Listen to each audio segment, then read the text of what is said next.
नमस्कार, स्वागत है आपका गुनाह की गूंज के एक और एपिसोड में।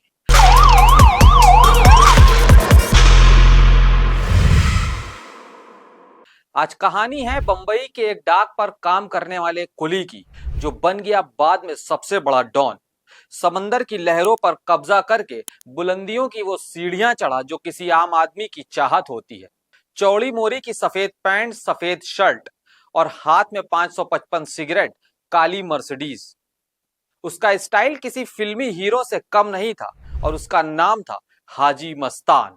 एक समय था जब बंबई में कई सारे डॉन थे और सभी जुर्म की दुनिया में सने हुए थे, लेकिन उसी मुंबई में एक हाजी मस्तान नाम का तस्कर किंग था जो मुंबई का सबसे पहला अंडरवर्ल्ड डॉन कहलाया। हाजी मस्तान वो नाम है जिसे मुंबई अंडरवर्ल्ड कभी भुला नहीं सकता। दाऊद और पठान गैंग को एक करने वाला मस्तान नामी माफिया वर्धा को भी अपने इशारों पर नचाता था। दिलीप कुमार से लेकर संजीव कुमार तक के साथ उसकी मुलाकातें थीं। फिर ऐसा क्या हुआ कि मस्तान की ठसक और चमक पर वक्त की धूल जम गई? क्यों उसकी मौत पर कोई फिल्मी हस्ती नहीं पहुंची? हाजी मस्तान की कहानी यकीनन किसी फिल्मी कहानी से कम नहीं थी और यही वजह रही कि उसकी कहानी को फिल्मी पर्दे पर भी उतारा गया। तमिलनाडु का रहने वाला हाजी मस्तान जब 8 साल की उम्र में अपने पिता के साथ बंबई पहुंचा तो वहां साइकिल का काम करा। उसके बाद वो एक डाक पर कुली का काम करने लगा और उस काम में उसका मन लगने लगा। यहाँ पर उसकी मुलाकात होती है एक अरब से, जो कि एक तस्कर था। एक मामले में वो अरब जेल चला गया और उसकी पेटी हाजी मस्तान के पास रखी रही। जब वो तस्कर वापस लौट कर आया तो हाजी मस्तान ने उसको पूरी पेटी दे दी। ये पेटी उसने खोली नहीं थी और उसमें सोना भरा हुआ था। यही देखकर उस अरब ने हाजी मस्तान को आधा सोना दे दिया और यहाँ से सफ़र की शुरुआत हुई हाजी मस्तान के स्मगलर बनने की। बचपन बेहद गरीबी में गुजारने वाला मस्तान जब अमीरी की सीढ़ियां चढ़ा तो ऐसी ऊंचाइयों पर पहुंचा जहां पहुंचने के लिए किस्मत की देवी का बेटा बनना पड़ता है। और शायद हाजी मस्तान के लिए ये बात सही साबित हुई। किसने सोचा था साइकिल की मरम्मत की दुकान चलाने वाला एक लड़का अंडरवर्ल्ड का सबसे बड़ा डॉन बन जाएगा और पूरी बंबई को अपने इशारों पर चलाएगा। लेकिन ये बात हाजी मस्तान ने सच कर दिखाई और बन गया तस्करी की दुनिया का बेताज बादशाह। मस्तान को शहर में आए साल बीत चुके थे।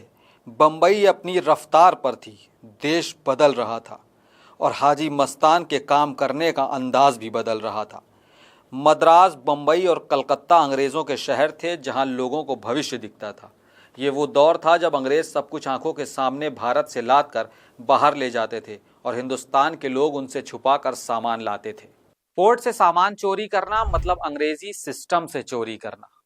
ये अपराध थोड़ा अलग था, लेकिन शायद काफी दिलचस्प रहा होगा। हाजी मस्तान इस अपराध को करने में माहिर हो चुका था, और हो भी क्यों ना। बंबई के समंदर की लहरों पर उसने कब्जा कर लिया था और पूरे शहर को अपनी मुट्ठी में। हिंदुस्तान में उस वक्त महंगी घड़ियां, इलेक्ट्रॉनिक सामान और गहनों की तस्करी होती थी, क्योंकि हिंदुस्तान में कुछ बनता नहीं था और लीगल तरीके से मंगाने पर टैक्स बहुत ज्यादा देना पड़ता था। तो रास्ता निकाला गया तस्करी का। 12 साल बाद हाजी मस्तान की मुलाकात हुई गुजरात के कुख्यात तस्कर बखिया से। अब और भी ज्यादा तस्करी बढ़ गई थी। इसी बीच ट्रांजिस्टर आ गए थे, तस्करी और बढ़ गई।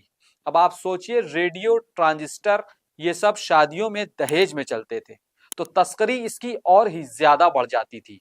70 के दशक में मस्तान के साथ वरदराजन का नाम भी मुंबई के बड़े तस्करों में लिया जाता था। लेकिन जब वरदराजन वर्धा चेन्नई लौट गया तो हाजी मस्तान ही एकमात्र तस्कर बंबई में बचा। अब मस्तान शानदार डिजाइनर सूट पहने अपनी मर्सिडीज में सवार दिखने लगा था। कहा जाता है कि हाजी मस्तान ने कभी गोली नहीं चलाई, ना किसी की हत्या की। ऐसा नहीं है कि वो बहुत शरीफ था, लेकिन वो खुद ये सब काम करना नहीं चाहता था। उसने काम हमेशा दूसरों से करवाया। जिस डाक पर वो था वहां पे उसका सिक्का चलता था। कुली उसकी बहुत इज्जत करते थे और उसके एक इशारे पर कुछ भी करने को तैयार रहते थे। पुलिस और अधिकारियों को महंगे महंगे तोहफे देता था।